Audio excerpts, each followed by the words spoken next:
Back in March of 2018, a man in the UK pled guilty to burglary and was sentenced to 4 years in prison. Now, I grant you that it seems like a normal sentence for a burglar, but what wasn't normal was what happened during that burglary. The burglary occurred on February 9th, 2018, when then 51-year-old Derek Mulvaney broke into a house while the homeowner was at work. Seems reasonable enough, right?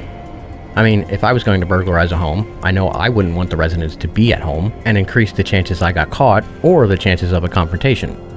Except Mulvaney's attempt was apparently still ill-timed, or he was too engrossed in his work and stuck around too long, because the victim came home from work while Mulvaney was still in the house. Mulvaney quickly hid in a room on the second floor, hoping the victim wouldn't notice anything awry. The homeowner might not have noticed, but his dog certainly did. The dog started barking at the half-closed door of the room that Mulvaney had taken refuge in.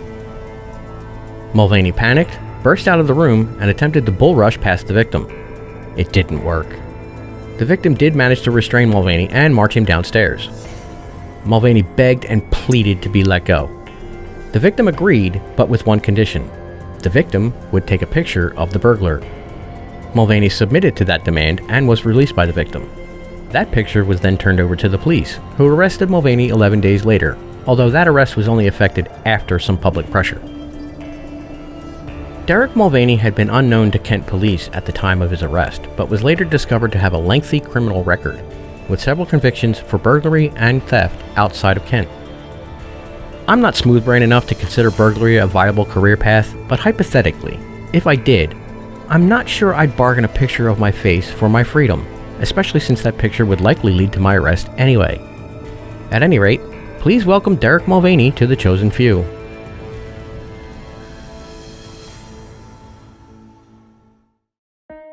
In April of 2024, Southold, New York police responded to a call for a suspected domestic violence incident. When they attempted to make contact with the alleged abuser, the man took off, leading the cops on a 45-minute chase crisscrossing the eastern part of Long Island with speeds reaching 100 miles an hour. The alleged abuser, who has not been publicly named as of this recording, turned onto Sound Road in Greenport, then made one of the smoothest of smooth-brained decisions I've ever heard. And given that stupid criminals making stupid decisions are this channel's bread and butter, that's saying something. As you can see on the map, Sound Road dead ends. What you can't see on the map is the approximately 100-foot cliff. According to police, the alleged offender never slowed down, never even hit his brakes. The vehicle hit an embankment, flew over the cliff's edge, hit the beach about 100 feet below, and landed in 3 to 5 feet of water of the Long Island Sound. After officers were forced to dive into the water to pull the man out of the car, he complained of some pain, but had no visible injuries. This is one of those cases that I truly wish the smooth brain involved was identified by name, just so I could research his criminal history to find out if there's any other stupidity in his past. Even so, please welcome the Long Island smooth brain to the chosen few.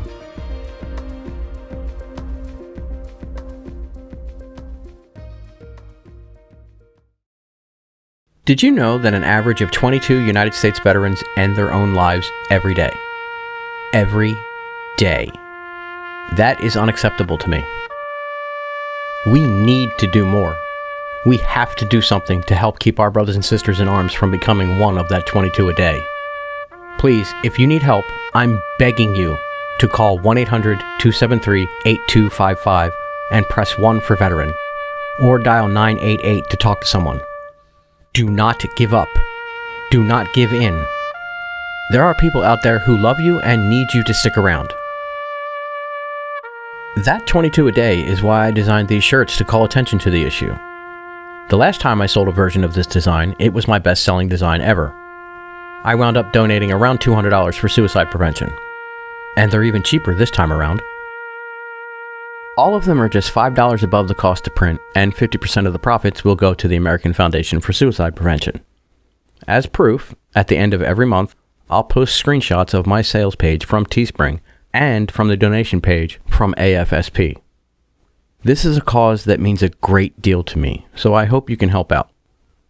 I rarely ask for anything from the followers and subscribers of True Crime Portal, but I will ask you to share this video as far and wide as you can. Stay safe out there.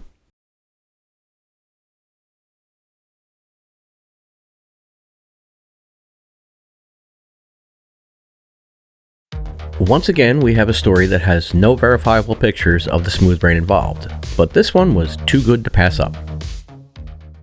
In May of 2014, across the pond in the UK, a burglar illegally entered a home's garage in Murfield, West Yorkshire. The burglar, according to news reports, was looking for valuables to sell so he could buy some of the unlicensed pharmaceutical commonly referred to as horse or smack. He did manage to grab a crate of beer. Grabbing that crate, however, didn't prevent the burglar from sampling that beer and some popsicles he found in the freezer, also located in the garage. After drinking a few of the beers, the burglar removed his dentures to eat a few popsicles. I don't know why he felt the need to remove his dentures to eat the frozen treats, but remove them he did. The 58-year-old homeowner discovered the theft the next day, reported it to the police, then found the false teeth a few days after that. I don't know if the burglar, in his drunkenness, forgot where he left them or just forgot them altogether. The dentures were then traced to a Justin Stansfield, I can only assume through a serial number, which led to his arrest for this burglary. The police didn't have to look too hard for Stansfield, however, because he was already in custody for a different attempted burglary. Stansfield had been chased out of another house, although it's unclear whether this was on the same night, when that victim was awakened after Stansfield caused some noise during that break-in. The police found him in a drunken stupor about 20 minutes later, surrounded by some stolen beer. When Stansfield was searched, that victim's house key was found in his possession, implying he planned to return to the man's house at a later time. Justin Stansfield was sentenced to 16 months for the two burglaries, but he's also stolen his way into the chosen few. In this video, we travel back to 2015, and if you've ever wondered how Florida Man became the meme it is today, consider this story. It might just be the most Florida Man story ever. The weekend before Thanksgiving 2015, an 81-year-old father, John Knudsen, argued with his 44-year-old namesake, John Jr., about the latter's lack of employment. That's perfectly understandable. I mean, what senior citizen father wants to perpetually support an adult son who seems perfectly capable of working for a living, but doesn't? Junior, however, apparently took great offense to that. He didn't want to go to work. That lack of ambition got even worse after Junior learned sometime that week that he was the sole beneficiary of his father's estate. What that estate was worth isn't specified, but it must have been just tempting enough, because Junior made a really shocking decision early that Thanksgiving morning.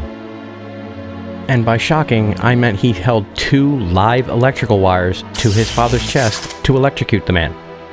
As an attempt to end someone's life, I'll admit that it's a new one on me. I mean, outside of a movie, this is legitimately the first time I've ever heard of anything like it. That said, as novel an attempt it was, it still failed. Old man Knudsen must have been much stronger than Junior thought because, aside from briefly losing consciousness, there didn't seem to be much of an ill effect.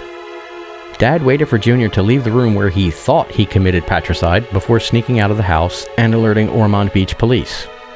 Junior was charged with attempted first-degree murder, aggravated battery on a person over 65, and aggravated abuse of an elderly or disabled person. I could find no information about a trial, plea bargain, or sentences received, but I hope the state of Florida did its usual thing, threw the book at him, and he's still serving a long, long sentence. And that, my friends, is a shocking way to get into the chosen few.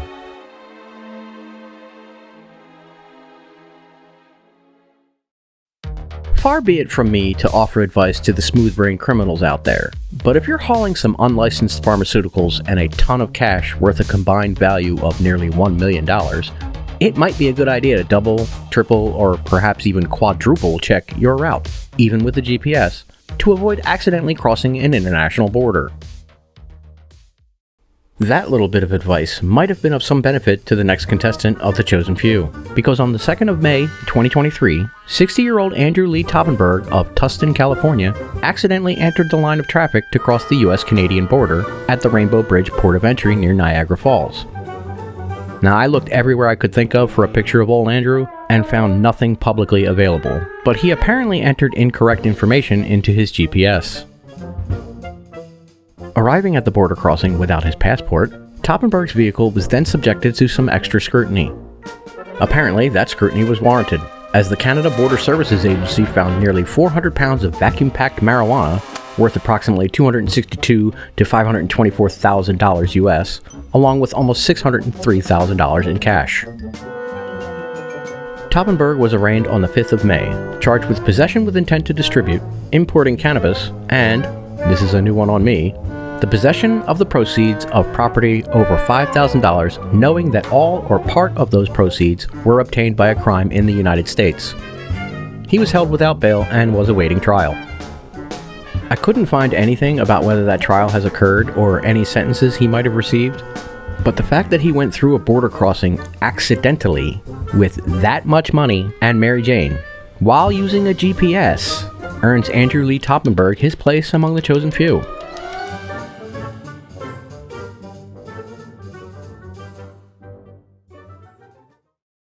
Imagine you want to buy a new car, but you're lacking the funds to do so. What do? Finance it? I mean, that's what most people would do. But that's not what the next smooth brain in the chosen few did. And it's a Florida man story. On Monday, July 27, 2020, Casey William Kelly entered a Porsche dealership in Destin looking to buy a new car. He wasn't interested in getting financing for the car, though. Financing is for the poor. He was going to pay cash, or the next best thing, a cashier's check. $139,203.05 later, Kelly drove away with a brand new Porsche 911 Turbo. Now you'd think that would be satisfying for most people, right? I know that when I bought my Dodge Charger, I was a happy man. Not Casey Kelly though. He was an important man. After all, he'd just bought a new 911 and still had money to burn. So on the 28th of July, he went to a jeweler in Miramar Beach with another check. This one made out for $61,521, and tried to buy 3 Rolex watches. I say tried because the jeweler made the decision to hold on to the watches to make sure the check cleared. That turned out to be a smart decision, because the jeweler learned from the bank the next day that the check was a fake. The jeweler then contacted law enforcement, which then opened an investigation. That wound up being a quick investigation for a reason I'll get into shortly, and they arrested Casey Kelly later that day. Now, I don't know if you're at all familiar with what a cashier's check looks like, but it's more akin to an old school paper paycheck than a regular everyday check from your checkbook. One thing it does not have on it, at least in my experience, is the name of the payer. What does have your name on it is the paperwork you have to fill out when you buy a new car. Yeah, the check the car dealership accepted was also fake, and the car was reported stolen. Upon his arrest, Kelly told the police that he printed the checks at home using his computer and that he didn't see the big deal because, wait for it, he used his own account number on the checks. And you have no idea how much I wish that was a joke. Casey William Kelly was booked into the Walton County Jail on 1 count each of grand theft auto and fraud, uttering false bill, note, check, or draft. Kelly has a fairly long arrest record in Florida dating back to 2010, with charges ranging from contempt of court for violating a domestic violence protective order, to DUI, to grand larceny, along with several charges of forgery, including a very similar case to the one outlined in this video in December of that same year, 2020. In any case, let's welcome Casey Kelly into what seems to be one of the few things in his life he has legitimately earned, his place in the chosen few. I swear, just when I think people can't get any dumber, Florida man shows up and says, "Hold my beer!"